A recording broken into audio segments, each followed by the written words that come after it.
ரெண்டாவது நாள் அதிகமாக ப்ரேயர் பாயிண்ட்ஸ் வச்சு நம்ம எல்லாரும் ஒருவருக்காக ஒருவர் ஜெபிக்கணும், ஒருவருக்காக ஒருவர் ஸ்தோத்திரம் பண்ணணும். முதல் நாளில் 2 செய்தி நம்ம கேட்குறோம். 2ஆம் நாள் ப்ரேயர் தான் அதிகமாக இருக்கணும், ஜெப ஆவிக்குரிய செய்தி. அதை நாங்கள் வீட்டில் ஜெபிக்கிறோம் இல்லையா, எங்களுக்கு பிரசவம் பண்ணுங்கய்யா அப்படின்னு இந்த புதுக்கோட்டை பாஸ்டர் சொன்னார். நான் இப்படி கொண்டு போகணும்னு நினைக்கும் போது இப்படி சொல்கிறாங்க. நாங்கள் வீட்டில் ஜெபம் பண்ணிக்குவோம், பிரசங்கம் பண்ணோம். சரி, ஒவ்வொரு ஊழியர் கூட்டத்துலையும் பிரசங்கம் பண்ணுறாங்க. எந்த பிரசங்கம் நம்ம மைண்டில் இருக்குது, மனசில்? போன தடவை கூட்டங்களில் பிரசவம் பண்ணாங்க, நமக்கு மனசில் இருக்கா? அது பறவைகள் ஜெபிக்கிறதுக்காக நம்ம எடுத்துக்கொள்ளணும். மீதி நேரம் இருக்கும்னா ஐயா பேசினா போதும், எனக்குள்ள நேரம் முடிந்து விட்டது அப்படின்னு அவர் படக்குள்ள போய் உட்கார்றாரு. நான் கொஞ்சம் தாமதமாக வந்தேன். அவருடைய வார்த்தையில் எப்போவுமே கேட்கறதுக்கு முன்னாடி வருவேன். கற்றுக்கொள்ளணும், எழுதணும், எழுதி படிக்கணும். உங்களுக்கு பிடிக்குதோ பிடிக்கலையோ, ஐயா பீட்டர்சன் ஐயா எழுதிடுவார். யார் என்ன பேசினாலும் எழுதிடுவார். சின்னவன் பேசினாலும் எழுதுவார், பெரியவன் பேசினாலும் எழுதுவார், எந்த கூட்டத்துக்கு போனாலும் எழுதுவார். எழுதி போடுவார். அவர் எப்படி அதை திறந்து வச்சு ஜெபிக்கிறாரா, அந்த வார்த்தைகளை சபைக்கு கொண்டு போய் சேர்க்கிறாரா, மற்ற ஊழியங்களுக்கு போய் சேர்க்கிறாரா தெரியாது.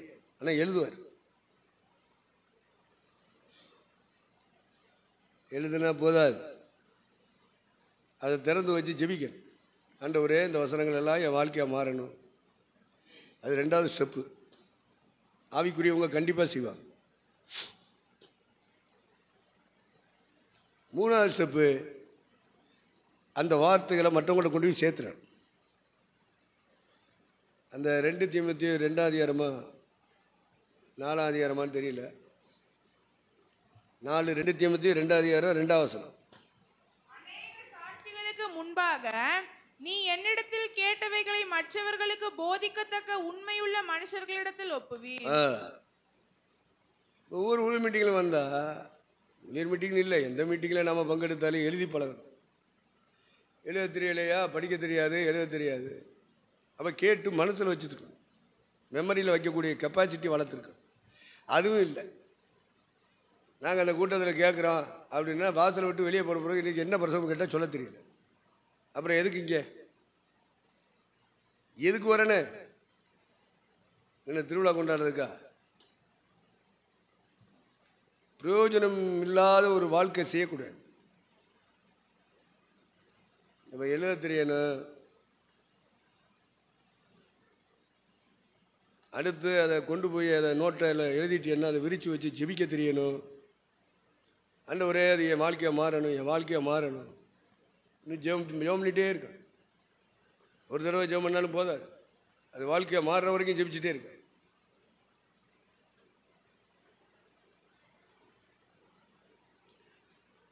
அந்த 2வது, 1 எழுதி படிக்கிறது, 2வது ஜெபிக்கிறது, 3வது மற்றவர்களுக்கு போய் சொல்லிடணும். மனைவி வரலைன்னா மனைவிட்ட சொல்லணும், பிள்ளைகள் வரலைன்னா பிள்ளைகள்கிட்ட சொல்லணும், விசுவாசிகள்கிட்ட போய் சொல்லிடணும். யாருமே இல்லை, விசுவாசிலே கிடையாதுயா, முன்னாடி இருந்தாங்க, இப்போ அதெல்லாம் வர்றது இல்லையா, பக்கத்து வீட்டு உட்கார இவனையாவது கூப்பிட்டு வச்சுக்கிட்டு சொல்லிக்கிட்டே இருக்கு. அப்போ தான் உன் தலையில் அது உட்காது, இல்லைன்னா உட்காராது. சாசை ஜெயிக்கணும். தேவனுடைய வார்த்தைகள் மனதிலே நிலை கொண்டு இருக்க விடாதபடிக்கு சாசு புறக்கிட்டு போயிடுவான், அவர் பொறுக்கிப்பேன். ஜெப வீட்டை விட்டு வெளியே போன உடனே எல்லாம் மறந்துடும், வேற சப்ஜெக்ட் பேச வச்சுருவான். சாத்தானுடைய தந்திரம். அதனால் அதிகமாக யாரோடையும் பேசுறது இல்லை. நான் சாசு ஏமாச்சுறேன். நம்ம அதில் போய் மாட்டிக்கிற கூடாது, சிக்கிடக்கூடாது.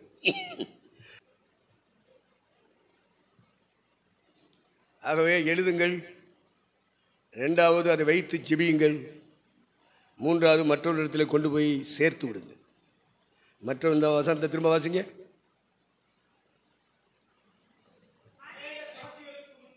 ம்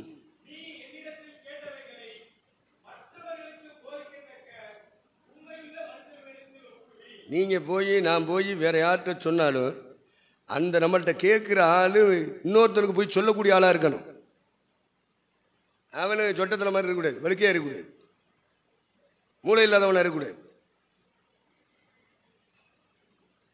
நம்ம ஒருத்தன் சொல்கிறோம்னா அவன் இன்னொரு ஆள்கிட்ட போய் சொல்லுவான் அப்படின்ற அப்படிப்பட்ட ஆளை பிடிச்சி நீ ஒப்புவி அப்படிங்கிறான் பவுல். இதெல்லாம் வாழ்க்கையில் அனுபவம் வர ஊழியக்காரங்களுக்கு. அதெல்லாம் ஆரம்பத்தில் விசுவாசியாக இருக்கும்போது இந்த வேலையை செய்வேன். 9 மணிக்கு ஆரம்பித்து போயிட்டே இருக்கும். 2 மணி 3 மணி, சில நேரம் 4 மணி கூட முடியும். அதனால் இந்த வசனம் நமக்கு மனசில் இருக்கிறதுனால எல்லோரும் சோத்திரம் சோத்திரம் சொல்லிட்டு ஓடிடுவாங்க. அதில் ரொம்ப நெருங்கின ஆள் 1-2 பேர் இருப்பாங்க. வாங்க போகிறார், இன்றைக்கி மெசேஜ் இப்படி வந்துச்சு பார்த்தீங்களா, இந்த வார்த்தை எவ்வளோ டேஸ்ட்டாக இருந்துச்சு பாருங்க. இந்த வசனம் நம்ம வாழ்க்கையில் இன்னும் கொண்டு வரலையே, கொண்டு வரணுமே. என்ன பண்ணின பிரசங்கத்தை பாயிண்டாக சொல்லிவிடுவேன். ஏன்னா சொன்னால் தான் என் மனசில் ஒட்டும், இல்லை சார்ஜ் புறக்கிட்டு போயிடுவேன். இது அவங்க என்னடா ஆள் விட்டால் போதும்னு நிற்கிற நேரம் விட மாட்டேன். உட்காருங்க போவோம். வாரம் 6 நாள் நமக்கு செலவு பண்ணுறோம். ஒரு நாள் கடவுளுடைய காரியத்துக்காக செலவு பண்ணக்கூடாது. உட்காரு. எப்போ பார்த்தாலும் பொண்டாட்டியும் பிள்ளையும் வேலையும் ஜோலியும் தானே, வருமானம் தானே. கடவுளுடைய வார்த்தையை சிந்திக்கிறதுக்கு தியானிக்கிறதுக்கு ஏன் ஒரு நாள் முழுதும் ஒதுக்குனா என்ன? 6 நாள் நமக்கு ஒதுக்குறோம்ல, ஒரு நாள் ஒதுக்கு. உட்கார். எனக்கு அந்த வேலை இருக்குது, இந்த வேலை இருளே, ஒரு நாள் ஒதுக்கல. வேலை எல்லா பிள்ளைக்கும் தான் இருக்குது. இந்துக்களுக்கு இருக்குது, முஸ்லீம்களுக்கு இருக்குது, யூதனுக்கு இருக்குது. எல்லா பிள்ளையும் ஓடுவேன். நீ ஓடலாமா கிறிஸ்தவ? பிசி என்ன பிசி? உட்கார். ஏன்னா ஏன் லாபத்துக்காக அதை செஞ்சது, அவன் லாபத்துக்கு இல்லை. அப்படி சொன்னால் தான் என் மனசில் என்ன செய்யும் பாதி. சும்மா ஆவியானவரே எழுதும்னு சொல்லி பாட்டு பாடுனா எழுத மாட்டாரியா? ப்ராக்டிக்கலில் வரணும். அப்படியே சொல்லி காலமுறை வீணாக போச்சு. இருக்கிற எஞ்சி உள்ள காலத்திலேயாவது அதை செய்ய பழகுங்க. ஆவியானவர் நிச்சயமாக நம்மை நடமாடும் நிருபங்களாக மாற்றுவார். பைபிளில் இருந்தால் போதாது, நிருபங்கள் மனசுக்குள்ளே வரணும். நாம் நடமாடும் நிருபங்களாக மாறும். பரிசுத்தான இருந்தால் நடத்துவார். சாதாரண மனுஷனாக இருந்தால் முடியாது. அதனால் மற்றவர்களுக்கு போதிக்கத்தக்க உண்மையுள்ள மனுஷரிடத்தில் ஒப்புவி. என்னிடத்தில் கேட்டவைகளை எத்தனை பிரசவம் கேட்குறோம். மற்றவங்களை போய் போதிக்கணும். இந்த பிரசவம் பண்ணுறவங்களுக்கு பாயிண்ட் வேணும்.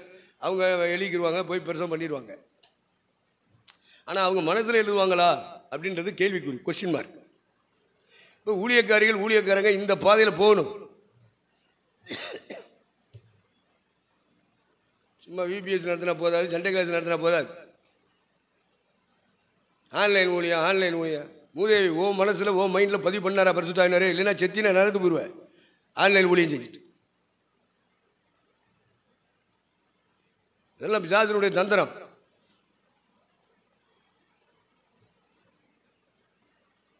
மைண்டில் எழுதணும். அந்த 2 கொரிந்தியர் 3ஆம் அதிகாரமா 3ஆம் வசனம் எழுதுங்க, வாசிங்க.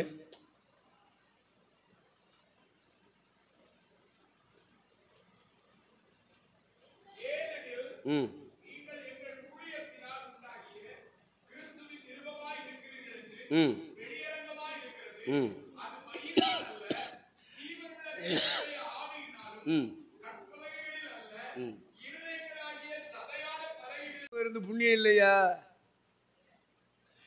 ஆன்லைனில் பிரசவம் பண்ணி புண்ணியம் இல்லை. அங்கே கூப்பிட்றேன், இங்கே கூப்பிட்றேன், அங்கே போய் கூட்டம் வச்சேன், இங்கே போய் கூட்டம் வச்சேன். அதெல்லாம் சரிதான். உன் தலையில் எழுதியிருக்காரா? அதுதான் என் பரிசுத்தாவி. சும்மா இந்த ஞாயிற்றுக்கிழமை மட்டும் வரும் ஒரு ஆவி. இப்படி கொஞ்ச நேரம், அதுவும் 1 நிமிஷம் தான் கை தட்டுவேன். 1 நிமிஷம் ஏதோ பாசையை பேசுகிறேன். அதை பரிசுத்தாவின்னு சொல்லி கொடுக்குறாங்க. பெந்தோகோஸ்துக்காரன் பூரா வஞ்சிக்கப்பட்டு கிடக்க. பரிசுத்தாவி கிடையாது. இல்லையா, எங்களுக்கு கமிட்டி இருக்குது, எங்களுக்கு செயற்குழு இருக்குது, எங்களுக்கு பொதுக்குழு இருக்குது, எங்கள் தலைவர் இருக்கார், செயலாளர் இருக்கார், பொருளாளர் இருக்கார். ஏன்னா எல்லாம் இருக்கலாம். ஒருத்தன்ட்டையும் பரிசுத்தாவி இல்லையே. எவன்கிட்ட பரிசுத்தாவி இருக்குது? கூட்டிட்டு வாயா. நீ சரியான ஆளாக இருந்தால் கூட்டிட்டு வா. நான் கேட்குறேன். எவன்கிட்ட இருக்கு பரிசுத்தாவி? ஞாயிற்றுக்கிழமை வந்து கையை தட்டுறதா பரிசுத்தாவி? வஞ்சகத்தின் ஆவி, சத்தியத்துக்கு மாறான ஆவி. இந்த ஆவிகளை எல்லாம் நம்முடைய ஊழியங்களை விட்டு சபையை விட்டு விரட்டியே ஆகணும், வேற வழி இல்லை. பரிசுத்தாவி பெற்றவங்க என்ன செய்வாங்கன்னு வேதத்தில் எழுதியிருக்கு. ஆவியானவர் எப்படி நடத்துவார் அப்படின்றது உங்க கையில் இருக்கிற பைபிளில் இருக்கு. எவனும் சொல்லி தரணும்னு அவசியம் கிடையாது. என்ன வளர்ச்சியின் அடிப்படையில் குழந்தை பருவத்தில் இருக்கும்போது தெரியாது. பவுலே சொல்றான், நான் குழந்தையா இருந்தபோது, எத்தனாவது அதிகாரம்? 1 கொரிந்தியர் 13:11. நான் குழந்தையாய் இருந்தபோது குழந்தையைப் போல பேசினேன், குழந்தையைப் போல சிந்தித்தேன், குழந்தையைப் போல யோசித்தேன். நான் புருஷனான போதோ குழந்தைக்கேற்றவர்களை ஒழித்து விட்டேன். அப்போ வளர்ச்சின்னு ஒன்று இருக்குல்ல, வளரணும்ல, அதான புருஷன். குழந்தையா இருந்தா அநேகர் வந்து தேவனுக்கு பிள்ளைய பிறந்திருக்காங்க, ஆனால் குழந்தையா இருக்காங்க. காலம் பூரா குழந்தையா இருக்கு, எப்பவும் பால் குடிக்கணும், பால் குடிக்கணும், பால் குடிக்கணும். 5 வயசானாலும் சரி, 10 வயசானாலும் சரி, சில ஆட்கள் எருவு மடு மாதிரி இருப்பேன், பால் குடிச்சிட்டு இருப்பேன், திருட்டு போய். அப்போ பால்னா என்ன? ஆறுதலின் பால். என்ன பால்? அருட்பால், பொருட்பால், அந்த பால் இல்லை. அந்த முப்பாலை பற்றி சொல்லக்கூடாது. இந்த பால் திருவசனமாகிய கலங்கமில்லாத ஞானப்பால், ஆறுதலின் பால். எப்போ பார்த்தாலும் ஆண்டவரே எனக்கு பிரச்சனை, ஆண்டவரே எனக்கு பிரச்சனை, ஆண்டவரே காசு தாரு, காசு தாரு, காசு, ஆண்டவரே சோமாக்கு, சோமாக்கு, சோமாக்கு. எப்போ பார்த்தாலும் இந்த ப்ரேயர் பாயிண்ட்ஸை பார்த்தா இதாக தாரு. கேளுங்கள் கொடுக்கப்படும் சொன்னீரே, கொடு கொடு கொடு, தாரேன் தாரேன். இந்த புடிங்க திங்கிற புத்தி போகாது. வருஷம் 10 நாளும் 15 நாள். ஏசுநாதருக்கு என்ன செய்யலாம்? இத்தனை ஆண்டு காலமும் நம்மளுக்கு சோறு போட்டாரு, துணி தந்தாரு, காலுக்கு செருப்பு தந்தாரு, தலைக்கு என்ன தந்தாரு, நம்ம குடும்பத்தை போசித்தாரு, நடத்தினாரு, நமக்கு ஊழியம் தந்து நம்மளை ஊழியக்காரன்னு கூப்பிட்ற அளவுக்கு, பாஸ்டர்னு கூப்பிட்ற அளவுக்கு நம்மளை உயர்த்தினாரு. அவருக்கு நம்ம என்ன செய்யலாம்? என்ன செய்யலாம்? அதான் வளர்ச்சி, அதான் புருஷத்துவம். எப்போ பார்த்தாலும் புடிங்கிதி, அதை கொடு, இதை கொடு. ஜெபம்னு சொன்னாலே பட்டியல் எடுத்துக்கணும், பெரிய பட்டியல். அதை செஞ்சு கொடு, அதை செஞ்சு கொடு, அந்த வியாதியை நீ சுகமாக்கி தரும், அந்த கடனை வாங்கிட்டு அந்த கடனை அடைச்சி தரும், அந்த பிள்ளை எல்லாம் பெருசாகி போச்சு, அதுகளுக்கு எல்லாம் கல்யாணம் வைக்கணும், கல்யாணத்துக்கு உதவி செய்யும். அடுத்து பிள்ளை பராமரிப்பு இருக்குங்க, அதுகளுக்கு பிள்ளைய கொடு. வெளிநாட்டுக்கு போகணும், பிள்ளை படிக்கிறான், நல்லா படிக்கணும், பிள்ளைய கொண்டு வெளிநாட்டில் வேலைக்கு சேர்க்கணும். பெரிய பட்டியலை கொண்டே நிப்பாட்டு. இதுக்கு எங்கள் அக்கா பாய போட்டு உட்காந்தாங்கன்னா வேதி அவசரத்தில் என்ன ஜெபம் பண்ணுறாவ? ஜெபம் பண்ணுறான், என்ன கேட்டுக்கிட்டு இருக்கான்? புடுங்கி திங்கிற வழி. சரி வந்து காலில் விழுந்துட்டாங்களேன்னு சொல்லி அவர் என்ன செய்வார்? அவருக்குன்னு ஒரு தரம் இருக்கு, அவர் நாமத்துக்கு ஒரு மகிமை இருக்கு, அதுக்காக செஞ்சிருவார். ஆனால் சந்தோஷமா செய்வாரா? சொல்லுங்க ஊழியக்காரங்க, தந்துருவாரு. நீ பண்ண ஜெபத்தை கேட்டு சந்தோஷமா செய்வாரா? வருஷம் எத்தனை ஆச்சு? குழந்தைய போல உள்ள வந்திருக்க அப்படின்னா ரைட்டு, சரி நீ நடக்கணும், இனிமே படிக்கணும், பெரிய ஆளாகணும், செய்வோம் செய்வோம்னு சொல்லி செஞ்சுட்டே இருப்பேன். குறிப்பிட்ட காலத்துக்கு பின்னாடி நம்ம பேரண்ட்ஸுக்கு நம்ம உதவி செய்யணும். எப்போ பார்த்தாலும் கொடுக்கணும். நீ என்னத்தை கொடுத்த? படிக்க பெத்தாச்சு, வளர்த்தாச்சு, படிக்க வச்சாச்சு, கல்யாணம் கட்டியாச்சு, அதுக்கப்புறமே என்னத்தை கொடுத்த? என்ன என்ன செய்ய? இது தேவ சமூகம். என்னத்தை செஞ்சிய? என்ன அறிவு இருக்கு? நம்ம தானே செய்யணும். வயசாகி போச்சு, பெரியவங்களாயிட்டாங்க, செய்யணுமா இல்லையா? அவங்க கொடுத்தாங்க, கொடுக்கல.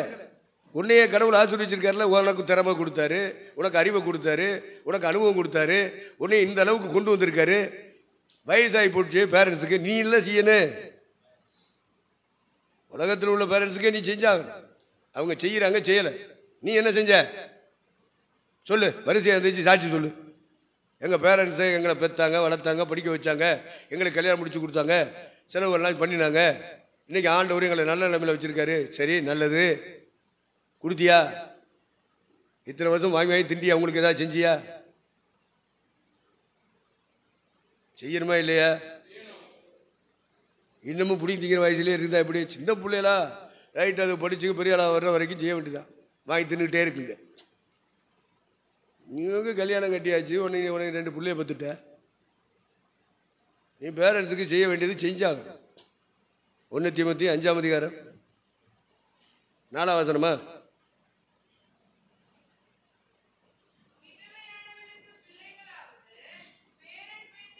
இருந்தால் இவர்கள் முதலாவது தங்கள் சொந்த குடும்பத்தை தேவ பக்தியாய் விசாரித்து பெற்றார் செய்த நன்மைகளுக்கு பதில் நன்மைகளை செய்ய கற்றுக்கொள்ள கடவர்கள். அது நன்மையும் தேவனுக்கு முன்பாக பிரியமுமா இருக்கிறது. செய்யணும்ல, செய்யலன்னா எப்படி? இன்னும் அவங்க தான் செய்யணும், அவங்க தான் செய்யணும். இது போல் நீங்கள் ஆவிக்குரிய வாழ்க்கையில் வந்துட்டீங்கன்னா தேவன்கிட்ட வாங்கி வாங்கி சாப்பிட்ருக்கீங்க. தேவன் உங்களை ஆசீர்வதிச்சிருக்காரு, உயர்த்திருக்காரு. அவர் செய்த நன்மைக்கு தக்கபடியாவது தேவனுக்கு என்று ஏதாவது செய்யணுமா இல்லையா? இன்னும் தசமாக கொடுக்குற ஆளை தரணும், இன்னும் காணிக்க கொடுக்குற ஆளை தரணும், இடம் வாங்குறதுக்கு ஆளை தரணும், கட்டணம் கட்டுறதுக்கு ஆளை தரணும், வாகனம் வாங்கி கொடுக்குறதுக்கு ஆள் வேணும். என்னங்களே, என்ன ஒளிஞ்சிரிய? தேவனுக்காக என்ன செஞ்சிருக்கிய?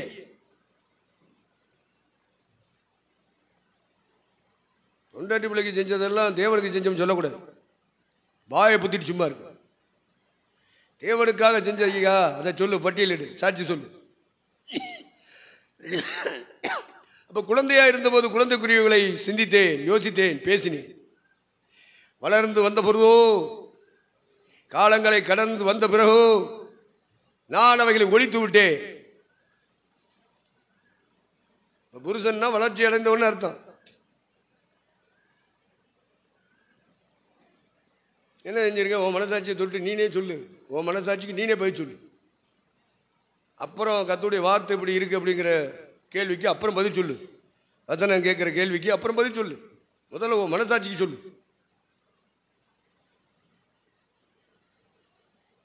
எல்லாம் எனக்கு வேணும், என் முன்னாடி பிள்ளைக்கு வேணும். பேரண்ட்ஸை திரும்பி பார்க்காட்ட எப்படி? இல்லை, அவங்களுக்கு எல்லாம் இருக்குது. எல்லாம் இருக்கட்டையா, நீ செய்யணுமா இல்லையா?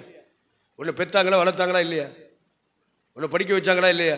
உனக்கு துணி கொடுத்தாங்க, சாப்பாடு கொடுத்தாங்கல்ல, உனக்கு கல்யாணம் கட்டி வச்சாங்கல்ல? இல்லை நீ யாரையும் தள்ளிட்டு வந்துட்டியா? செஞ்சாங்கல்ல, ஊரை கூப்பிட்டு பத்திரிக்கை அடிச்சு வச்சாங்கல்ல, கனப்படுத்தினாங்கல்ல. அப்போ நீ செய்யணுமா இல்லையா? திருப்பி செஞ்சிருக்கியா? அப்புறம் இந்த வசனத்துக்கு என்ன பதில் சொல்லுவ? சும்மா பிரசவம் பண்ணுறதுக்கு எழுதி வச்சிருக்கி, வாய்ச்சிட்டு போகிறதுக்கா? வாழ்க்கையை மாறணும். நம்ம வாசிக்கிற வார்த்தைகள், நம்ம படிக்கிற வசனங்கள் நம்முடைய வாழ்க்கையை பின்னி பிணைஞ்சிடணும். அதுதான் தன்மானம். அதுக்கு பேர் என்னது? தன்மானங்கிறது அதான் வசனத்தோடு பின்னி பிணைஞ்சு வாழணும். அதான் ஒரிஜினல் கிறிஸ்டின்.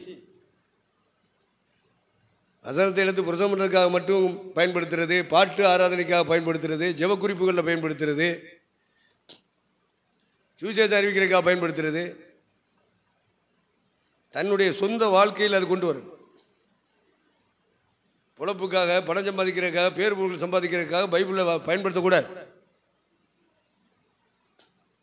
இதெல்லாம் ரொம்ப தெளிவாக இருக்கணும். சாத்தானுடைய வஞ்சகம் எல்லா பெந்தகோஸ்து சபை மேலேயும் வலையை வீசியிருக்கான், சர்வதேச அளவில் வீசியிருக்கான். நீங்கள் நானும் தப்பணும். கண்ணி தெரித்தது, நாம் தப்பினோம். அவருடைய தந்திரமாக கண்ணி வச்சிருப்பான், உங்களுக்கு தெரியாது. தப்பணும்.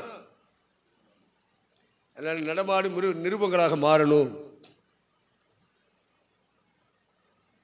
பைபிளில் இருந்தால் போதாது, இந்த வசனங்கள் எல்லாம் தலையில் வரணும். இருதயத்தில் வைத்து மனதில் எழுதுவாராம், மனசில் வச்சு இருதயத்தில் எழுதுவார். எபிரேயர் 8ஆம் அதிகாரத்திலும் 10ஆம் அதிகாரத்தில் இருக்குது. வீட்டில் போய் வாசித்துக் கொள்ளுங்கள். என்ன ஐயா சொன்ன மாதிரி நானும் சொல்லுவேன். எனக்கு கொடுக்கப்பட்ட சமயம் முடிந்து விட்டது, நன்றி வணக்கம் அப்படி சொல்லிட்டு நானும் உட்காரணும்ல. கர்த்தருக்கு ஸ்தோத்திரம். நீங்கள் நானும் உருவாக்கப்படுவதற்காகத்தான் நம்ம கூடி கூடி வாரோம். அதை புரிந்து கொள்ளணும். பயன்படுவதற்கு அல்ல, பண்படுத்தப்படுவதற்கு. அந்த சிந்தனையோடு தான் ஊழியர் கூட்டத்துக்கு வரணும். அங்கே போனால் என்ன எங்களை எண்ணத்தை எடுத்து பயன்படுத்துகிறாங்களோ அங்கே எதுக்கு போகணும்? அப்படிப்பட்ட சிந்தனை உனக்குள்ளே வந்தாலே சாத்தான் உச்சந்தரில் இறங்கிட்டான்னு அர்த்தம். உன்கிட்ட இருக்குது பரிசுத்தம் கிடையாது. பயன்படுவதற்கு இல்லடா சாத்தானே, நான் என்னை பண்படுத்துவதற்காகத்தான் ஊழியர் கூட்டமே வைக்கப்பட்டிருக்கு. நீ அவனுக்கு எதிர்த்து நில், அவன் உங்களை விட்டு ஓடி போவான். இப்படியெல்லாம் சாத்தானை ஜெயிச்சவங்க நாங்கள். சாத்தான் சொல்லுவான், உங்க என்ன பயன்படுத்துகிற வச்சுக்கிறாங்க, நீ எங்கே போகாத. ஐக்கியம் எதுக்கு? பண்படுறதுக்கு. சின்னவனை கொண்டு பேசுவார், பெரியவனை கொண்டு பேசுவார். ஐக்கியத்தில் இருக்கும்போது கூட்டம் முடிஞ்சு அங்கே உட்காந்து படுத்து கிடக்கும்போது பேசுவார், தரிசனத்தில் பேசுவார், சொப்பனத்தில் பேசுவார். ஐக்கியத்தில் சகோதர சகோதரி மூலமாக நம்மளோட பேசுவார். தேவ சத்தம் கேட்கணுங்கிற சிந்தை இருந்துச்சுன்னா கண்டிப்பாக ஐக்கியத்தில் கண்டிப்பாக நிலச்சி நிற்ப. நீ பரலோகம் போகிறதுக்காக வரல, பயன்படுறதுக்காக தானே வர. நீ பரிசுத்தடையறதுக்காக வரல, அதை பற்றி நீ கவலைப்படலையே, இந்த சிந்தனை இல்லையே. பண்படுத்தப்படுகிற இடம் ஊழியர் கூட்டம். நம்முடைய ஆவி, நம்முடைய ஆத்துமா, நம்முடைய சரீரம். 2 கொரிந்தியர் 7:1 வாசிங்க.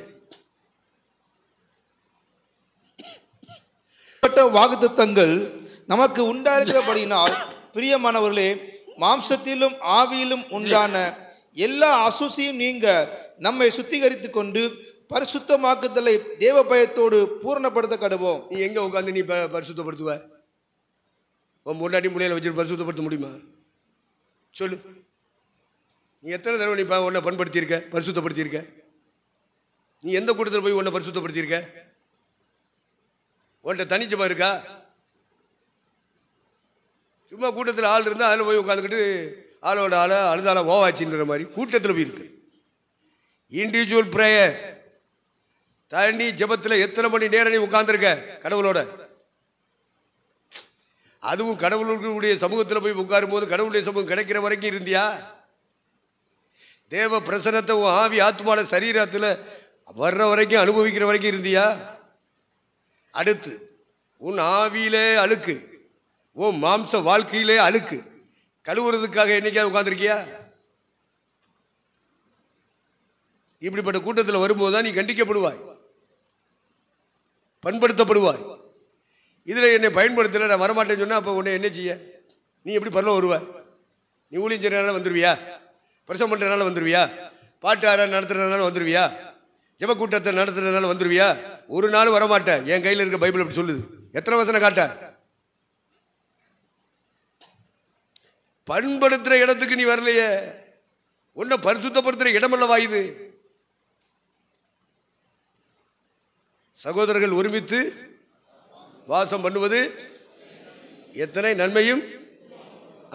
ஆரோனுடைய தலையில் ஊற்றப்பட்டு அவன் தாடிகளின் வழியாக அங்கிகளின் மேல் இறங்குகிற தைலத்துக்கு ஒப்பா இருக்கு. அப்ப ஆசாரியர் ஆக்கி இருக்கிறார் சொன்னா உன் மேல அபிஷேகம் இறங்கிட்டு இருக்கணும்ல, பரிசுத்தாவியான உன்னை கழுவிக்கிட்டே இருக்கணும்ல. உன் வீட்டில் கழுவ முடியுமா? நீ செய்கிற ஊழியத்தில் கழுவிடுவியா? அதெல்லாம் நாங்கள் அந்த பாதையில் வந்திருக்கோம். முடியாது. அப்படி எவனா சொல்கிறான்னா அவன் ஒரு இன்டர்நேஷனல் பிராடு. அவன் பொய் சொல்லிட்டு இருக்கான், திருடே, களவாணிப்பே. எதற்காக இந்த ஐக்கியத்தை தேவன் தருகிறார்? ஏதனார் ஒரு ஐக்கியத்துக்குள்ள கட்டுப்பட்டு இருந்த பிதாவை தலைமையை வைத்து கொண்டு நடந்த கூட இருக்கிறவங்களுக்கு மாதிரியா இருக்கணும், எக்ஸாம்பிளா இருக்கணும். அதனால தலைமைக்கு கீழே இருந்த. உங்களுக்கு யார் தலைமை கேட்டா சொல்லி ஒரு தலைமை உருப்படி இல்லை, யோக்கியம் இல்லை, நான் தான் யோக்கியம். மூதேவி செத்தின நேரத்துக்கு போயிடுவேன். என் கையில் இருக்க பைபிள் சொல்லுது. தலைமைக்கு கீழே இருந்தே ஆகணும். ஒரு 12 பேர் கொண்ட ஐக்கியத்துக்கு உள்ளே இருந்தார். அவர் தான் தேவ சித்தம் செய்தார். நீங்களும் நான் இந்த பூமியிலே சாகிற வரைக்கும் தேவ சித்த படி ஒரு ஊழியத்தை செய்யணுமானால் தலைமையும் இருக்கணும், ஐக்கியமும் இருக்கணும். இருக்கா? இருக்கான்னு கேட்டேன். நெஞ்சத்தோடு சொல்லு. அப்புறம் நீ நிறையத்து போகாம வேற எங்கே போவ? எங்க போவ? அக்னி கடல் உனக்கு தான். அறியாம செய்யறான். ரசிக்கப்படாத இந்துக்களும் இஸ்லாமியர்களும் யூதர்களும் மற்ற மதத்தை சார்ந்தவர்கள், கடவுளை இல்லை என்று சொல்ற காட்டு முராண்டிகள், அவன் அறியாம செய்யறான். நீ நானும் செய்யறது அறிஞ்சு செய்யறது. தலைமை வேணுன்றத உன் கையில் இருக்கிற பைபிளில் எழுதியிருக்கு. ஏசுனார் இந்த பூமியில் தேவசித்தம் செய்தது பிதாவுக்கு கீழே, பிதாவுக்கு சமமானவர் தான். ஆனாலும் இந்த சமத்துவத்தை எல்லாம் ஒதுக்கிட்டாரு. சமமா இருந்தாலும் நான் அந்த சமத்துவத்துக்காக போராடலை, உமக்கு கீழே இருக்கேன். அப்பத்தான் பூமியில் இருக்கிறவனை ரட்சிப்புகளை கொண்டு வர முடியும். அப்பத்தான் பூமியில் இருக்கிறவனுக்கு ஒழுங்க சொல்லி கொடுக்க முடியும். ஆகவே நீர் கொடுக்கிற அந்த 12 பேருடைய ஐக்கியத்தை நான் காத்துக்கிறேன். என்னிலும் நீர் பெரியவர் என்று நான் சொல்றேன். அப்பதான் கீழே இருக்கிறவனுக்கு அந்த படிப்பு வரும், அந்த ஞானம் வரும். அதனால தனக்கு சமமா இருந்தாலும் அவரை தூக்கி மேலே வச்சுட்டாரு ஏசுனர். பிதா நான் தான் இருப்பேன்னு சொல்லலை.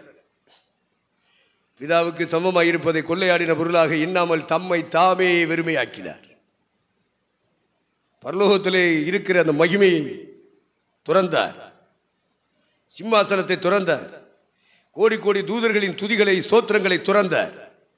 மனித சமுதாயத்தை, வீழ்ந்து போன மனித சமுதாயத்தை, சாத்தானுக்கு அடிமையாய் போன மனித சமுதாயத்தை அவருடைய கரத்திலிருந்து மீட்டெடுப்பதற்காக ஒவ்வொரு மனிதனும் பாவம் செஞ்சிட்டான். பாவத்துக்கு தண்டனை அக்னி கடல்.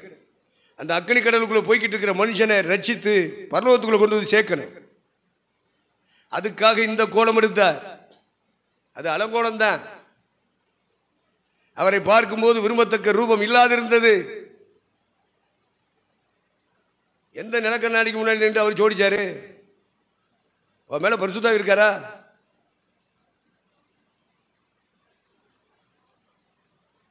அவருக்குள்ள பரிசுத்தம் இருந்தார். அவர் தேவசித்தம் செய்தார். அவரை பார்க்கும்போது விரும்பத்தக்க ரூபம் இல்லாதிருந்தது. அவரை நடத்தினது பரிசுத்த ஆவியானவர்.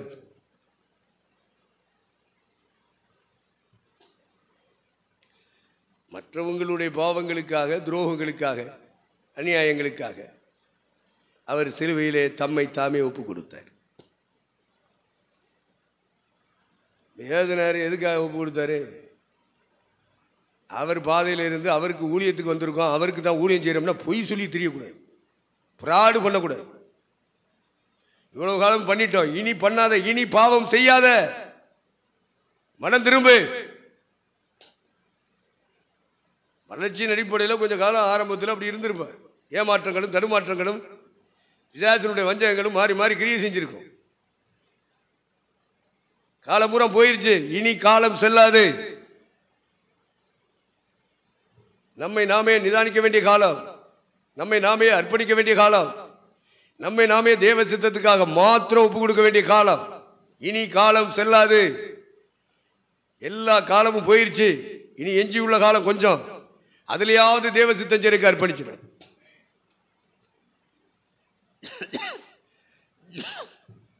கடந்த காலம் மாதிரியே தொடரணும், நான் போட்ட திட்டத்தின்படி எல்லாம் நடக்கணும் அப்படிலாம் நினைக்காத.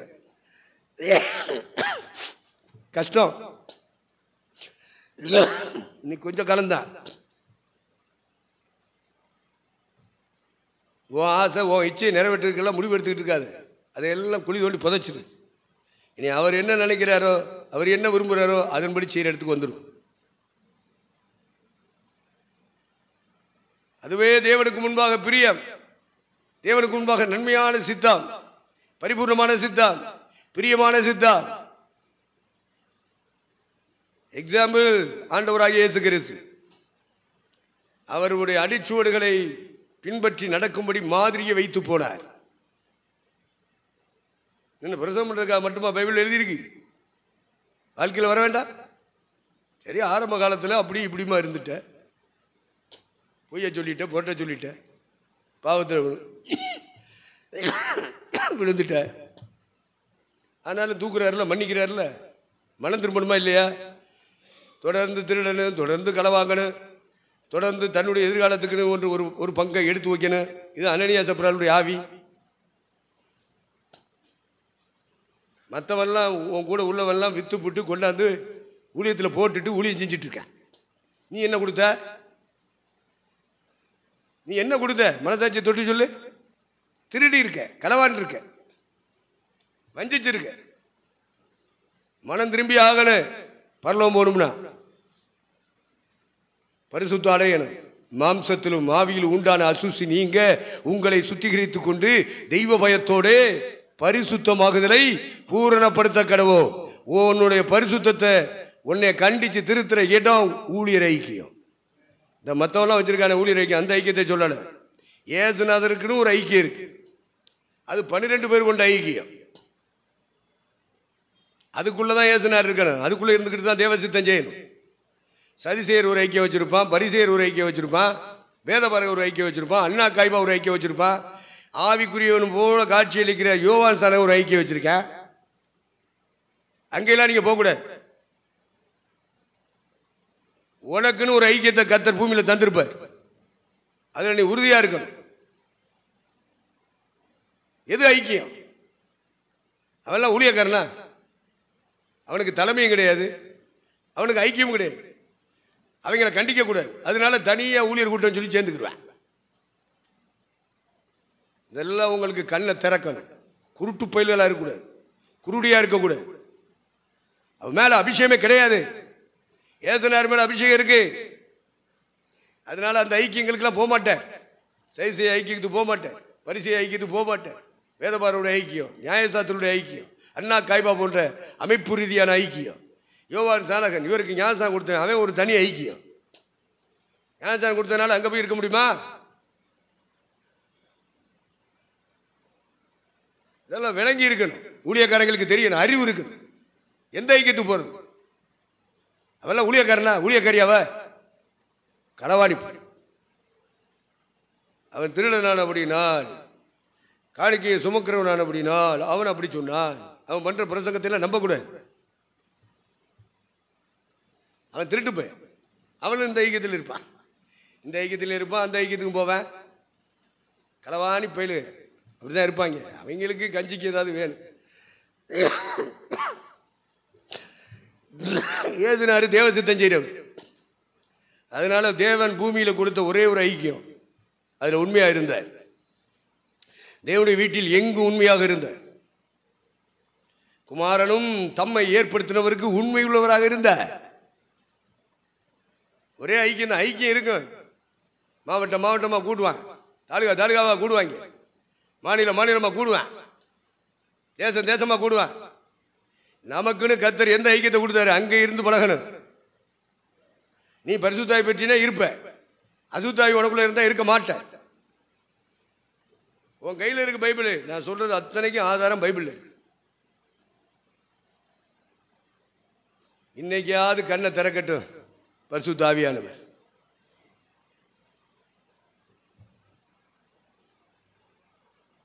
எல்லாம் நடமாடு நிருபங்களாக இந்த பூமியிலே வாழும் காலமெல்லாம் பைபிளில் இருக்கிற நிருபமெல்லாம் நம்ம தலைக்கு வந்துடணும். இப்போ ராத்திரி போல நீங்கள் மனப்பாடம் பண்ணியா? ராத்திரி போல தியானிக்கிறான் தியானிக்கிறான். என்ன தியானிக்கிறான்? பரிசுத்தாவி இருக்காரா? அவன் பரிசுத்தாவினால் நடத்தப்படுறானா? இதெல்லாம் நம்ம பார்க்கணும், சோதிச்சு பார்க்கணும். பரிசுத்தாவியை நடத்துகிற தேவ சித்தத்தின் பாதையில் நடத்துவார்.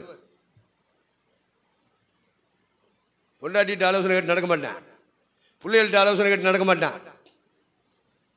தேவனோடு உறவாடி தேவ ஆலோசனை பெற்று தான் நடப்பான்.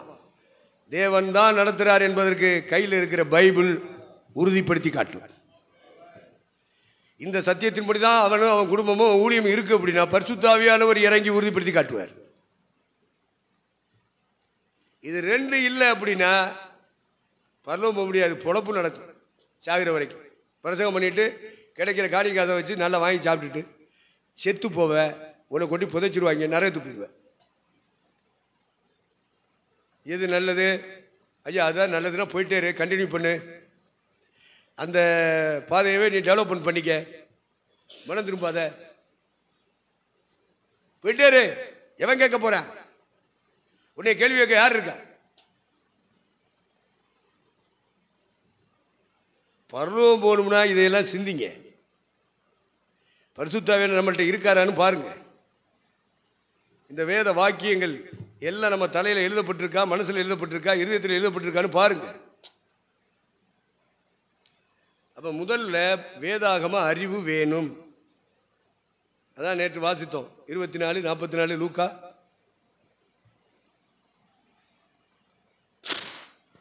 அவர்களை நோக்கி, மோசேயின் நியாயப்பிரமாணத்திலும் தீர்க்கதரிசிகளின் ஆகமங்களிலும் சங்கீதங்களிலும் என்னை குறித்து எழுதியிருக்கிறவைகளை எல்லாம் நிறைவேற வேண்டியதென்று நான் உங்களோடு இருந்தபோது உங்களுக்கு சொல்லி கொண்டு வந்த விசேஷங்கள் இவைகளே என்றார். அப்போ 12 பேரையும் கூட வச்சு ஊழியத்தில் பழக்கிறார். வெறும் பழக்கி பயிற்சி கொடுத்தது மட்டும் இல்லை, அடுத்த அந்த 3 வருஷமும் பைபிளை சொல்லி கொடுக்குறார். சங்கீதங்களில் எங்கெங்கே இயேசுவை பற்றி எழுதியிருக்கு, தீர்க்கதரிசன புத்தகங்களில் எங்கெங்கே இயேசுவை பற்றி எழுதியிருக்கு, மோசேயின் ஆகமங்களில் எங்கெங்கெல்லாம் இயேசுவை பற்றி எழுதியிருக்கு. 3 வருஷம் 3 இயர்ஸ் கோர்ஸ் சொல்லி கொடுத்தார, பைபிளை கொடுத்தார. அவங்களுக்கு 39 புத்தகம், நமக்கு கூட ஒரு 27 புதிய ஏற்பாடு. 66 புத்தகத்தை குறித்தும் புதிய ஏற்பாட்டின் காலத்தில் இப்போ ஊழியம் செய்கிற ஊழியக்காரன் ஒவ்வொருத்தருக்கும் தெரியணும். அவெல்லாம் பைபிளை தூக்கி பிரசவம் பண்ணிட்டான், கையை தட்டிக்கிட்டு இருக்கான் 50 பேரும். என்ன இதெல்லாம் பைபிள் தெரியாத கேஸு. பைபிள் தெரியாதா? அவன் சொல்கிறதான் சத்தியம் சொல்லிட்டு கையை தட்டு. எல்லாம் வஞ்சிக்கப்பட்டு கிடக்கு. பிரதம மன்றவன்ட்ட உட்கார வச்சு கேட்கணும், என்னப்பா வேதாகமத்தில் 66 புத்தகம் ஒரு பைபிள் கையில் கொடுத்துருக்காரு தெய்வம், அதில் உள்ள காரியமெல்லாம் உனக்கு தெரியுமா?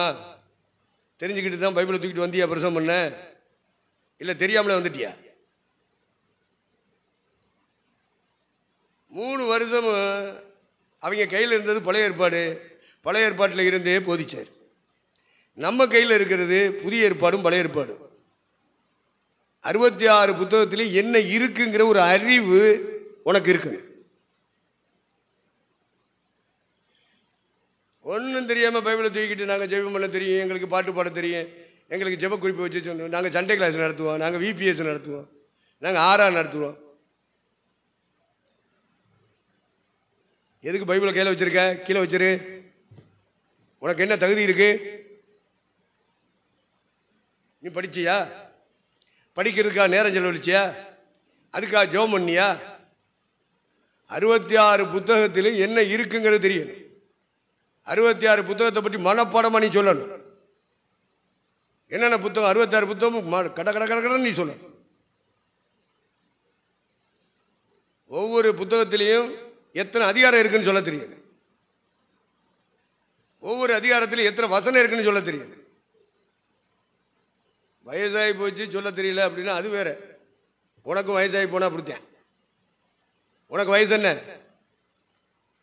உன்னை விட வயசானவங்களெல்லாம் அப்படி சொல்லக்கூடாது. உன் வயசில் இருக்கும்போது அவங்க எல்லாம் சொல்லுவாங்க, சாட்சியாக இருப்பாங்க. இப்போ உன் வயசுக்கு நீ 66 புத்தகத்தையும் படிக்கணும், மனப்பாடம் பண்ண. அதுக்கப்புறம் ஊழியத்துக்கு வர. சும்மா வந்துட்டு இடையில வந்து சொருகிக்கிட்டு பக்க வழியாக என்னோட இந்த சகோதரன் சொன்னது சகோதரின்னு சொல்றது இவங்களைத்தான். ஞானசானம் எடுத்துகிட்டு உள்ளே வந்துருக்கு. பைபிளில் ஒன்றும் தெரியாது. இப்போ படிங்க, இருக்கிற நேரத்தை ஒதுக்கி வச்சு படிங்க. ஊழியம் செய்யணுமா இல்லையா? ஜனங்களுக்கு சொல்லிக் கொடுக்கணுமா இல்லையா? சத்தியத்தை சொல்லிக் கொடுக்கணும்ல, படிங்க.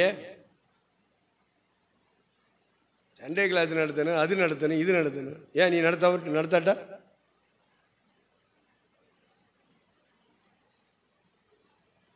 நீ முதல்ல பரலோகம் வரணும்னா நீ படிக்கணுமா? உன் கையில் இருக்கிற பைபிளை படிச்சியா? ஆவியானவர் உனக்குள்ளே இருந்தால் தலையில் எழுதுவார்னு எழுதியிருக்க.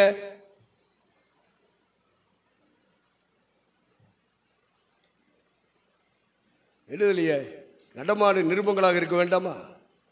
66 புத்தகமும் உங்களுக்குள்ளே இருக்கணும். பைபிளில் இருந்தால் போதாது.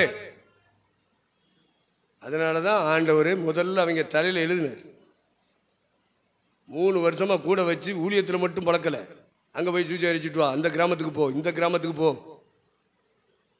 அங்கே அவங்களுக்கு பிசாசு பிடிச்சவங்களுக்கு ஜெபம் பண்ணு, இங்கே வியாதி பிடிச்சவங்களுக்கு ஜெபம் பண்ணு, இங்கே தொழில் நோயாளிக்கு ஜெபம் பண்ணு, இங்கே மரண வீட்டுக்கு போய் ஜெபம் பண்ணு அப்படின்னு அங்கங்கே நடத்தி ஊழியத்தில் பயிற்சி கொடுத்தார். அதே நேரத்தில் பைபிளையும் கொடுத்தார். படிக்க தெரியாட்டாலும் கூடவே வச்சு சொன்னார்ல, எழுத தெரியாட்டாலும் சொன்னார்ல. படிப்பறிவு இல்லாதவர்கள் பேதமை உள்ளவர்கள் என்று அவன் வாழ்ந்த மக்கள் மத்தியில் மக்கள் எல்லாரும் சாட்சி கொடுக்குறாங்க. ஆனால் ஒன்று தெரியும், இயேசுவோடு இருந்தவங்க, இயேசுகிட்ட படித்தவங்க, இயேசுனார் சொல்லி கொடுத்த பைபிள் அவங்க தலையில் இருக்குது, மனசில் இருக்குது, இதயத்தில் இருக்குது. அதனால் பைபிள் வேணுமையா, சும்மா பிரசங்கம் பண்ண தெரியும் சொல்லிட்டு ஏற்றிடாத உன் பிள்ளையில. அவனுக்கு ஜெபக்கூட்டம் நடத்த தெரியும், ஏற்றிடாத. சாசு ஏமாற்றி விடுவான், உன் பிள்ளைய ஏமாற்றுவான், சபையை ஏமாற்றிடுவான். தெய்வ பயம் வேணும்.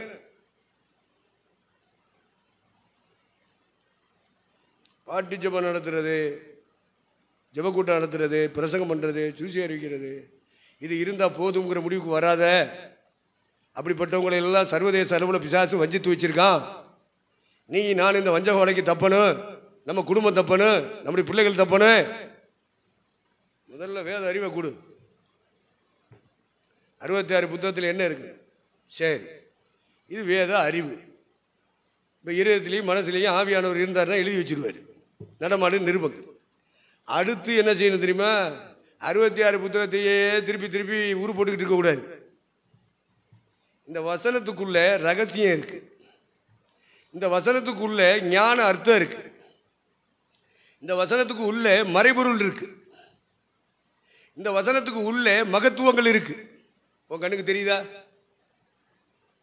சும்மா பைபிளை படிக்கிறேன் 100 தடவை வாசிச்சிருக்கேன், 500 தடவை வாசிச்சிருக்கேன், சாஸ் அப்படி சொல்ல வைக்குது. ஏலே மகத்துவம் தெரியுமா? உன் கண்ணுக்கு தெரியுதா? நீ குருடி தெரியாது. பைபிள் எப்படி எழுதப்பட்டிருக்கு அதை படிக்கணும். வெறும் வசனத்தை மட்டும் படிச்சிடக்கூடாது. அந்த வசனத்துக்கு உள்ளே மறைபொருள் இருக்கு, இந்த வசனத்துக்கு உள்ளே வெளிச்சம் இருக்கு, அந்த வசனத்துக்கு உள்ளே மகத்துவம் இருக்கு, அந்த வசனத்துக்கு உள்ளே ரகசியங்கள் இருக்கு, அந்த வசனத்துக்கு உள்ளே ஞான அர்த்தங்கள் இருக்கு. உன் கண்ணுக்கு தெரியுதா? வசனம் இருக்கான்னு கேட்ப. அறிவு கட்ட முண்டங்களா? இதெல்லாம் உன் பிள்ளைகளுக்கு சொல்லிக் கொடு. அவன் சொல்றான், ராஜா சங்கீதக்காரன் தாவீது, ஆண்டவரே உங்களுடைய வேதத்தில் உள்ள அதிசயங்களை பார்க்கும்படிக்கு என் கண்களை, சும்மா 66 புத்தகத்தையும் படித்து மனப்பாடம் பண்ணி அதை கக்கிக்கிட்டு இருக்கக்கூடாது. அதிசயம் உள்ள இருக்குப்பா. நீ எத்தனை அதிசயத்தை பார்த்துருக்க வேதத்துக்குள்ள? சும்மா போட்டுக்கிட்டு வசனம் இருக்கா?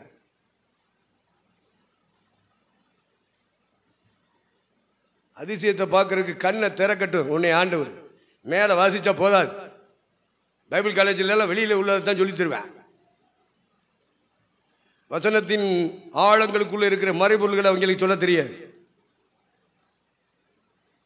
ரகசியங்கள் அவங்களுக்கு தெரியாது, மகத்துவங்கள் என்னன்னா தெரியாது, ஞான அர்த்தங்கள் தெரியாது. அதனால 66 புத்தகத்தை படிச்சு மண்டையிலையும் இந்த இருதயத்திலையும் வச்சா போதாதுலே. ஊழியம் செய்யணும்னா முதல்ல உன் கண்ணு திறந்திருக்கணும். அதுக்கு பரிசுத்த ஆவியின் அபிஷேகம் வேணும். ஆவியானவர் இல்லாம பைபிள் காலேஜ் நடத்தலாம், ஊழியம் செய்யலாம். பரிசுத்த ஆவி இல்லாமலே 12 அப்போஸ்தலர்கள் ஊழியம் செஞ்சான். வியாதியை குணமாக்குனாங்க, பிசாசை துரத்துனாங்க, சுவிசேஷத்தை அறிவிச்சாங்க. அதனால ஆண்டவர் உயிர் தெழுந்து பரமேறி போற நேரத்தில் சொன்னாரு, டே ஊழியத்தை நிப்பாட்டு, போ எருசலேமில் போய் வெயிட் பண்ணு, காத்துரு, நான் போய் பிதாவை வேண்டிக் கொள்வேன், பரிசுத்தாவி அனுப்புவார். பரிசுத்தாவியானவர் வந்து இறங்கும் பொழுது உங்களுக்கு கண்கள் திறக்கப்படும், உங்களுக்கு பலன் உண்டாகும், எனக்கு நீங்கள் சாட்சியாக வாழ முடியும். மறுதளிக்காம, பொய் சொல்லாம, சபிக்காம, சத்தியம் பண்ணிட்டு இருக்காம, ஏமாத்திக்கிட்டு இருக்காம, திருட்டுத்தனம் பண்ணிக்கிட்டு இருக்காம, சுத்தமா பரிசுத்தமா வாழ்றதுக்கு பரிசுத்த ஆவியானவர் உனக்கு பலன் தருவார். சும்மா கையை தட்டிட்டு 2 வார்த்தை பேசிட்டு போறதா பரிசுத்தாவி? அதெல்லாம் வஞ்சகத்தினாவி. ஏன் இன்னும் உனக்கு பொய்யிலிருந்து விடுதலை இல்லை? திருட்டுத்தனத்திலிருந்து விடுதலை இல்லை? விசுவாச வாழ்க்கையில் இன்னும் நீ நடக்க வரல? இன்னும் ஜீசக்கார மாதிரி இருக்க? இன்னும் கத்தோலிக்க மாதிரி இருக்கிற? பேருக்கு பெந்தகோஸ்துக்காரன் வெறும் ஞானசாரத்து உள்ள இருக்கான, அது மாதிரி தானே உன் பேச்சு, உன்னுடைய பார்வையும் உன் சிந்தையும் இருக்கு. மனம் திரும்ப வேண்டாமா? மனம் திரும்பணும். நமக்கு இன்னும் கொஞ்சம் காலம்தான். அதுக்குள்ளே நான் என்னெல்லாம் சொல்லணுமோ அதெல்லாம் உங்களுக்கு சொல்லி முடிச்சிடணும். 20-28 அப்போஸ்தலர்கள் வாசிங்க.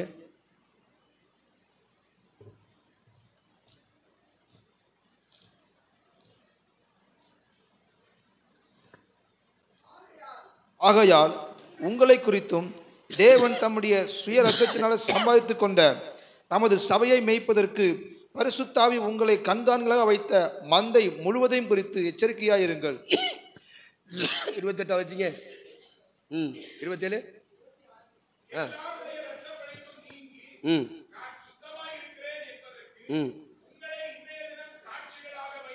இப்போ 26 வாசி.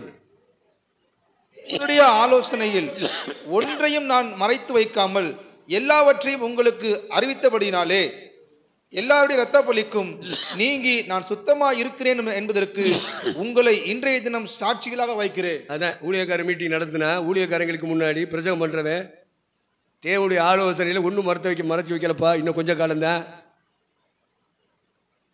நான் போயிடுவேன். நான் சொல்கிறேன், எபேசு பட்டணத்தில் இருக்கிற எல்லா சர்ச் பாஸ்டர்ஸையும் வரவழைச்சு தேவனுடைய ஆலோசனையில் ஒன்றையும் நான் மறைச்சு வைக்கல, எல்லாவற்றையும் நான் உங்களுக்கு அறிவிச்சிருக்கேன். அதனால உங்க எல்லாருடைய ரத்த பலிக்கும், உலகத்தில் இருக்கிற ரத்த பலி இல்லை, பாஸ்டர்மாருடைய ரத்த பலி, ஐக்கியத்தில் இருக்கிற ஊழியக்காரர் மேலே உள்ள ரத்த பலி. ஆலோசனை எதையாவது மறைச்சு வச்சிட்டோம்னா அந்த ரத்த பலிக்கு பிரசவம் பண்றவன் ஆளாக வேண்டியிருக்கு. அதனால பாஸ்டர்மாருடைய ரத்த பலிக்கு நீங்களாகி நான் சுத்தமாக இருக்கிறேன் என்பதற்கு நீங்களே சாட்சி. ஒரு ஆலோசனை கூட மறைச்சு வைக்கல, எல்லாவற்றையும் வெளியரங்கமாக நாங்கள் பேசுகிறோம். உங்களுக்கு முன்னாடி நாங்கள் வாழ்ந்துட்டு இருக்கோம். அதனால உலகத்தானுடைய ரத்த பலி இல்லை, நீங்கள் எல்லாம் உலகத்தானுடைய ரத்த பலியை சொல்லிட்டு இருப்பீங்க, நாங்கள் உங்கள் ரத்த பலியை சொல்லிக்கிட்டு இருப்போம். கூடி வருகிற ஐக்கியத்தில் வருகிற ஊழியக்காரர்களுடைய ரத்த பலி நீங்களாக. அதனால ஆலோசனையில் ஒன்றையும் மறைச்சு வைக்கக்கூடாது, எல்லாம் சொல்லப்படும். நான் போன பின்பு மந்தையை தப்ப விடாத ஓனாய் உள்ள வரும். யாரா அந்த ஓனாயே? உங்களிலும் சிலர் எழும்பி மாறுபாடவர்களை போதிப்பார்கள். அவர் பேசுனது சரியில்லை, அவர் சொன்னது சரியில்லை. ஏல சொல்றவன் எந்த தகுதியோட சொன்னான்னு முதல்ல அதை புரிஞ்சுக்க. அவன் தகுதிக்கு நீ கால் தூசி பிரிவியா? அவர் பேசுனது சரியில்லைன்னு சொல்றதுக்கு. ஆவிக்குரிய வாழ்க்கையில் நீ எந்த அளவுக்கு வளர்ந்துருக்க? நீ தேவனோடு எந்த அளவுக்கு நெருங்கி இருக்க? நீனும் பிரசவம் பண்ற, அவங்களும் பிரசவம் பண்றாங்க, ரெண்டு ஒன்னாயிருமா? அறிவு வேண்டாம், தெய்வ பயம் வேணும். தெய்வ பயத்தோடு பரிசுத்தமாகுதலை பூரணப்படுத்த கடவோம். இப்படி கூடி வரும்போது பயன்படணும்னு நினைக்காதீங்க, முதல்ல நம்ம பண்படணுங்கிற சிந்தனையோட வாங்க. என்ன சிந்தனை இருக்குன்னு நமக்குள்ள பண்படுகிறது சொன்னா நம்முடைய ஆவியிலும் மாம்சத்திலும் உண்டான அசுசிகள் நீங்கணும், நாம கழுவி சுத்தமாகி போகணும். அதுக்கு தான் இந்த ஐக்கியத்தை தந்திருக்காரு என்று நீங்க அந்த நம்பிக்கையோட அந்த விசுவாசத்தோட வரணும். ஐக்கியத்தில் போனா என்ன எடுத்து பயன்படுத்துறாங்க அப்படிங்கிற சிந்தையை தர்றது உங்களுக்குள்ள வருமானால் அது பிசாசு, அசுத்த ஆவி, வஞ்சகத்தின் ஆவி. ஆண்டவரே கழுவும், ஆண்டவரே பரிசுத்தப்படுத்தும். இந்த குடும்ப வாழ்க்கையில் நான் இருந்துக்கிட்டு, இந்த சபை வாழ்க்கையில் இருந்துக்கிட்டு இப்படி என் வாழ்க்கையெல்லாம் அசுத்தங்களும் ஆபாசங்களும் என் மனசுக்குள்ள வருது, என் இதயத்தில் வருது. நான் பிரசங்கம் பண்றேன், பைபிள் உள்ள வசனம் எல்லாம் மனசுல இதயத்தில் இருக்கு, ஆனா அதுபடி வாழ்க்கை இல்லையே. அந்த மனசுல இருக்கிற அழுக்கெல்லாம் கழுவணுமே, இதயத்தில் உள்ள அழுக்கெல்லாம் கழுவணுமே, ஆவியிலும் மாம்சத்தில் உண்டான அசூசி நீங்கணுமே. என்று நீ 2 மாதத்துக்கு பின்னாடி வார அப்படின்னா அந்த 2 மாதம் நீ ஜெபம் பண்ணிட்டு காத்திருக்க வேண்டாம்? வந்தால தீ பிடிச்ச மாதிரி இருக்கும் உனக்கு. ஐக்கியத்தை விட்டு போய் அங்கே என்ன பண்ண போற நீ? உன்னை யார் அந்த ஊழியத்தை செய்ய சொன்னது? யாரு செய்ய சொன்னது? யாருல சொல்ல சொன்னது? உன்கிட்ட கணக்க பாரு. நீ வரமாட்டியா கத்தட்ட?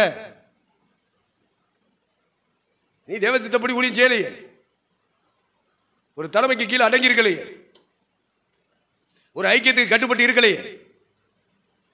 வந்து அந்த ஐக்கியத்தில் இருந்து தன்னை கழுவிக்கிறணும், தன்னை பரிசுத்தப்படுத்திக் கொள்ளணும் அப்படிங்கிற சிந்தையோட வரலையே. ஆண்டவர் இயேசு கிறிஸ்து அந்த பாதையில கட்டி கொண்டு போனாரே. அதனால கூடி வர்றவங்க இல்லையே சில ஊழியக்காரங்க, பவுல் வச்ச ஊழியக்காரங்க தான். உங்களிலும் சிலர் எலும்பி மாறுபாடானவர்களை போதிப்பார்கள். அதான் ஓனாய். ஆட்டுத்தோலை போத்திருக்கோம். ஆட்டுத்தோலை சொன்னா கிறிஸ்தவ அப்படிங்கிற தோலை போத்திருப்பாங்க. வெளியில பார்க்கும்போது அவங்க எல்லாம் ஊழியக்காரங்க, அவங்க எல்லாம் பாஸ்டர் அப்படின்னு சொல்ற மாதிரி ஒரு தோலை போத்திடுவாங்க. ஆனா உள்ளத்திலோ பொருளாசக்காரன், பணாசக்காரன், விபச்சாரக்காரன், வேசிக்கல்ல, திருட, களவாணி, இவ்வளத்தையும் வச்சுக்கிட்டு இவ்வளத்தையும் செஞ்சுக்கிட்டு வெளியே பிரசங்கம் பண்ணான். அதனால பைபிள் படிக்கணும், மனப்பாடம் பண்ணணும், தலையிலையும் இதயத்திலையும் எழுதிக்கிறேன்னு. ஆனால் அது ஒன்றும் போதாது. அடுத்து வசனத்தின் ஆழங்களுக்குள்ளே போகணும். அதில் ரகசியங்கள் எங்கெங்கே இருக்குன்னு பார்க்கணும், எங்கெங்கே மகத்துவங்கள் இருக்குன்னு பார்க்கணும், எங்கெங்கே ஞான அர்த்தங்கள் இருக்குன்னு பார்க்கணும். பவுல் கலாத்தியருக்கு சொல்லுவான், ஆபிரகாமுக்கு 2 மனைவிகள் இருந்தார்கள், ஒன்று ஆகார், ஒன்று சாராள். இப்போ ஆகாருடைய பிள்ளையும் தள்ளணும், சாராளுடைய பிள்ளையை அங்கீகரிக்கணும். அப்படி மாதிரி இது என்ன வரலாறு? அட வரலாறு மட்டும் இல்லடா மூதேவி, அது ஞான அர்த்தம் இருக்கு. உன்கிட்ட பரிசுத்தாவி இருக்காரா? பரிசுத்தாவி இருந்தா கண்ணை திறப்பாரு, உனக்கு தெரியும். இது ஞான அர்த்தம். சும்மா பைபிள் 66 புத்தகம் எழுதியிருக்கிறேன். எதுக்கு எழுதியிருக்கு? ஒவ்வொரு புத்தகத்திலையும் ஞான அர்த்தம் இருக்கு, மறைபொருள் இருக்கு, ரகசியம் இருக்கு, மகத்துவம் இருக்கு. இதெல்லாம் நீ வசனத்தின் ஆழங்களுக்குள்ள போயிட்டே இருக்கணும். சும்மா வெறும் மேல உள்ள வசனத்தை மட்டும் வாய்ச்சி தலையில ஏத்தினா போதாது. ஆழங்களை புரிஞ்சுக்கிறேன். ஆவியின்படி மட்டும் ஞான அர்த்தங்களை பேசும்படியாக ஆண்டவர் உன் கையில் இருக்கிற பைபிள் எழுதி தந்திருக்காரு. முதல்ல அதை புரிஞ்சுக்கோ. 2வது, எழுத்தின்படி மட்டும் அர்த்தம் எடுக்கக்கூடிய வசனங்களை தந்திருக்காரு. அது எழுத்தின்படி தான் எடுக்கணும். அதுக்கு ஆவிக்குரிய அர்த்தம் பேசிட்டு கூடாது. இது 2வது. 3வது, பைபிள் படிக்கணும். ஆவியின்படியும் எழுத்தின்படியும் அர்த்தம் எடுக்கும்படியாக கர்த்தர் உன் கையில் பைபிள் தந்திருக்காரு. நீ அப்படி எடுத்திருக்கியா? அப்படி உனக்கு உன் கையில் இருக்கிற பைபிளை படிக்க தெரியுமா? தெரியாது. என்னமோ பிரதம் பண்ற கேட்கறதுக்கு பைபிள் தெரியாத ஜனங்கள் வந்து உட்காந்துக்கிட்டு கையை தட்டிட்டு செத்து நிறத்து போயிடாத, வஞ்சிக்கப்படாத, வஞ்சிக்கப்படாதிருங்கள். அப்ப எழுத்தின்படியாக உள்ள வசனங்கள் எது? ஆவியின்படியே உள்ள வசனங்கள் எது? ஆவியின்படியும் எழுத்தின்படியும் படிக்க வேண்டிய வசனங்கள் எது? அதுல மறைபொருள் எது? ஞான அர்த்தம் எது? ரகசியங்கள் எது? இதெல்லாம் நீ பிரிச்சு உட்கார்ந்து தனியா உட்கார்ந்து எழுதி படிக்கணுமா இல்லையா? அப்பத்தானே சபையை நீ வளர்க்க முடியும், அப்பத்தானே சபையை பூர்ணப்படுத்த முடியும். கரை திரை ஒன்றுமில்லாமல் பரிசுத்தமும் பிழையற்றதுமான சபையாக தமக்கு முன் நிறுத்திக் கொள்வதற்கு தம்மை தாமே ஒப்பு கொடுத்தாரே, சிலுவையில் பலியானாரே. உனக்குள்ள பரிசுத்தாவி இருந்தால் கரெக்டாக கொண்டு போயிடுவார். குழந்தையா இருக்கும்போது நீ அப்படி இப்படி பேசியிருப்ப, நீ வளர வளர அப்படி பேச மாட்டேன், பேசுறத ஒழிச்சிருவேன், அதையே பிடிச்சிக்கிட்டு நிற்க மாட்டேன். அது வளர்ச்சியின் அடிப்படையில் உன்னை பரிசுத்தாவி நடத்துகிற பாதை. ஆண்டவர் நம்மை ஆசீர்வதிப்பாராக. அதனால பைபிள் படிக்கிறத முதல்ல 66 புத்தகத்தையும் படித்து மனசுலையும் இதயத்திலையும் எழுதிருங்க. அடுத்து படிக்க வேண்டிய பிரகாரம் படி. அடுத்து தான் நீ படிக்கிற அர்த்தங்களை படிக்கணும். ஞான அர்த்தம் அது ஆகார பற்றி சொல்லியிருக்கு, சாராளை பற்றி சொல்லியிருக்கு அப்படின்னு நீ விட்டுறக்கூடாது. ஏன் சொல்லியிருக்குன்னு படி. ஆவியானவர் இருந்தால் சொல்லிக் கொடுப்பாரு. அப்போ முந்தின ஆதாமில் இருந்து பிந்தின ஆதாம் வரைக்கும் உன் கையில் இருக்கிற பைபிள் சொல்லுகிறது. அடுத்து பிந்தின ஆதாம் சிலுவையில் மரிச்சதோடு விட்டுறக்கூடாது. அவர் உயிர்த்திலிருந்து பரமேறி போய் திரும்ப இந்த உலகத்தில் என்னென்ன செய்ய போகிறார் என்கிற சத்தியத்தை நீ படிக்கணும். 7 விதமான ஆசனங்கள். ஏசுனாரு. நாம் ஆராதிக்கிற ஆண்டவர் இயேசு. இயேசு இயேசுன்னு சொல்றோம்ல, பாட்டில் இயேசு, பிரசங்கத்தில் இயேசு, சுவிசேஷத்தில் இயேசு, செபக்குறிப்பில் இயேசு, இயேசு இயேசு சொல்றோம்ல, அந்த இயேசு தான் திருச்சபைக்கு தலைவர். அவருக்குரிய பொசிஷன் என்ன, போஸ்டிங் என்ன?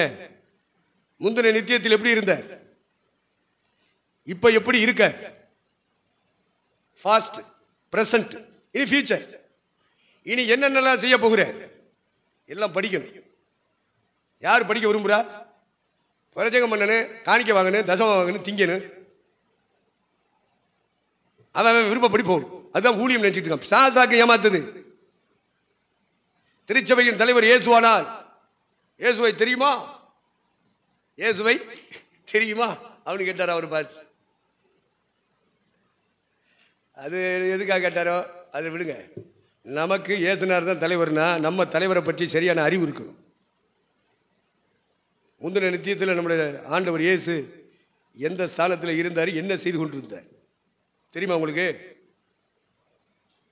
உங்களுக்கு சிலுவையில் உங்களை இயேசுவை தானே தெரியும்.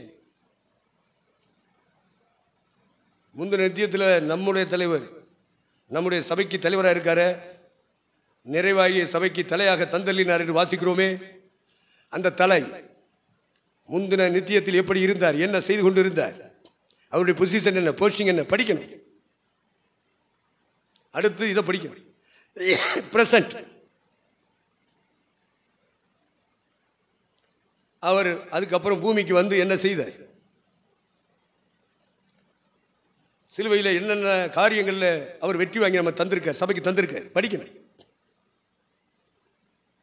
அடுத்து மரித்து அடக்கம் பண்ணி உயிர் தந்து பரமேறி போய் அவர் உட்கார்ந்துக்கிட்டு செஞ்சுக்கிட்டு இருக்காரு. இன்னைக்கு வரைக்கும் என்ன செஞ்சுக்கிட்டு இருக்கார், படிக்கணுமா இல்லையா? தலைவர் தலைவர் சொன்னால் போதுமா, ஏசி ஏசின்னு சொன்னால் போதுமா?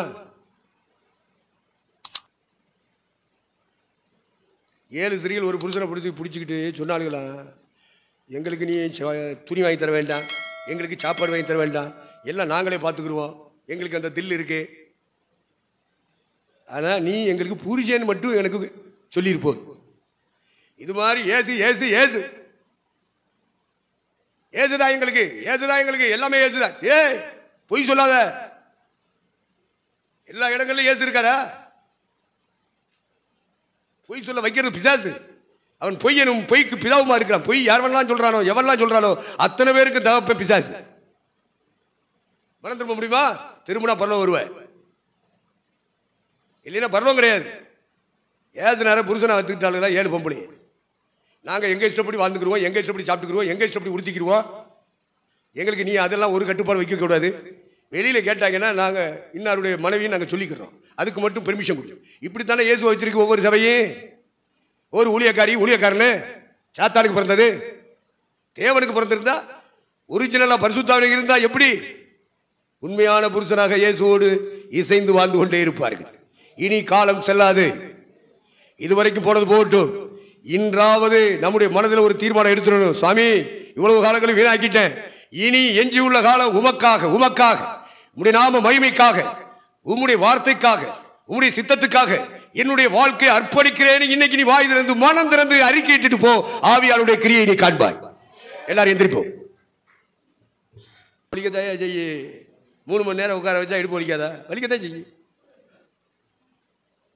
இடுப்பு வலிச்சாலும் இருந்து பழகணும், வயசாகி போனாலும் இருந்து பழகணும், வியாதி நோயோட இருந்தாலும் இருந்து பழகணும். ஏன்னா நம்முடைய ஆவி கழுவப்படணுமே. நம்முடைய மாம்சீக வாழ்க்கையில் கழுவப்பட வேண்டிய பக்கங்கள் இருக்கே, சுத்திகரிக்கப்படணுமே. அப்பெல்லாம் தெய்வ பயம் வரும், அப்பெல்லாம் தேவ சாயல் பதிவாகும். எல்லாரும் கண்களை மூடுவோம். ஆண்டவரே, நாங்கள் உங்க ஊழியத்துக்கு வந்திருக்கோம். நாங்கள் ஏதோ படித்ததையும் கேட்டதையும் வச்சு பிரசவம் பண்ணி காலத்தை உருட்டிட்டோம். இனியாயிலும் ஒழுங்காக நாங்கள் பைபிளை படிக்கணும், புத்தகமாக படிக்கணும். ஒவ்வொரு புத்தகத்திலும் உண்மை குறித்து நீர் தான் எனக்கு தலைவர், உண்மை குறித்து ஒவ்வொரு புத்தகத்திலும் எங்க எங்க சொல்லப்பட்டு நான் படிக்கணும். சொல்லித்தாங்க ஆண்டவரே. இதயத்தில் எழுதுங்க ஆண்டவரே, மனசுல எழுதுங்க. அதுக்குள்ள இறங்கணும், வசனத்தின் ஆழங்களுக்குள்ள இறங்கணும். ஞான அர்த்தத்தை சொல்லித்தாங்க. இந்த தாவீது ஜெபம் பண்ணானே, என் கண்களை திறந்தருளும், ஆண்டவரே மனக்கண்ணை திறக்கணும். உங்களுடைய மகத்துவங்கள் உள்ள இருக்கு, அதிசயங்கள் உள்ள இருக்கு, ஞான அர்த்தங்கள் இருக்கு, மறைபொருள் இருக்கு. வசன வெளிச்சம் தான், அந்த வெளிச்சத்துக்குள்ள வெளிச்சம் இருக்கு. சொல்லித்தாங்கப்பா. இனி காலம் செல்லாது. பழைய பாதையில ஓடிக்கிட்டு இருக்காத. சாத்தானுடைய வஞ்சகத்துக்குள்ள சிக்கி இருந்தா வெளியே வந்துரு. பொய்ய புரட்ட சொல்லி இருந்தீங்கன்னா மனம் திரும்பிடு. ஆண்டவரே மன்னிங்க, இனி செய்ய மாட்டேன்னு சொல்லு. அறிக்கையிடு. வாயை திறந்து அறிக்கையிடு. வாய் திறந்து சொன்னாதான் மன்னிக்கப்படும். அறிக்கை செய். பரிசுத்த ஆவியானவர் உன்கிட்ட இறங்கி வருவாரு. நிச்சயமா உன்னை நிரப்புவாரு. உன் அழைப்பை கடைசி வரைக்கும் உன்னை வழி நடத்துவாரு. பரலோக தேவ அபிஷேகம் உன்னை நிரப்பும். அவருடைய மகிமை உன்னை மூடும். அவருடைய உன்னை வல்லமைப்படுத்தும். வாயை திற. பிசாசு வாயை கட்டுவான், விடாத. திறந்து நீ அறிக்கையிடு. அப்பதான் அவனை ஜெயிக்க முடியும்.